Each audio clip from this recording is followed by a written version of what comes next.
কি ম্যাডাম, শীতকালে সকালে কি করছেন আপনি? কি করবো, তোমার অফিস যাচ্ছ, অফিসে তোমার তো টিফিন দিতে হবে, ওখানে তো কিছু খাওয়া দাওয়া করো না, কিছু না। তাই? কি দিয়েছো আজ? আজকে দিয়েছি ভাত। দেখে নাও কত সুন্দর করে ভাত ভাত অত দিয়েছি। দিও না, একটু কমিয়ে নাও। না, এরকম ঠিক আছে, এটা তো অনেক ছোট। এটা ভাত দিয়েছি, তারপরে এই যে দেখো ডিম পোচ করে দিয়েছি, তারপরে এই দেখো আলু দিয়ে পটল ভাজা করে দিয়েছি, তারপরে একটা ডাল করে দিয়েছি, তার সঙ্গে লেবু দেব। আর দেখো এটা কত কি? ভালো করে। এটা তো কেন ব্রেকফাস্ট। তুমি এখানে ব্রেকফাস্ট করলে যে?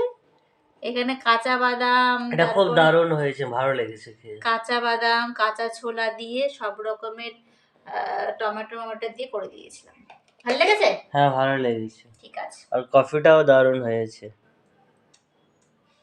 মজা মজা।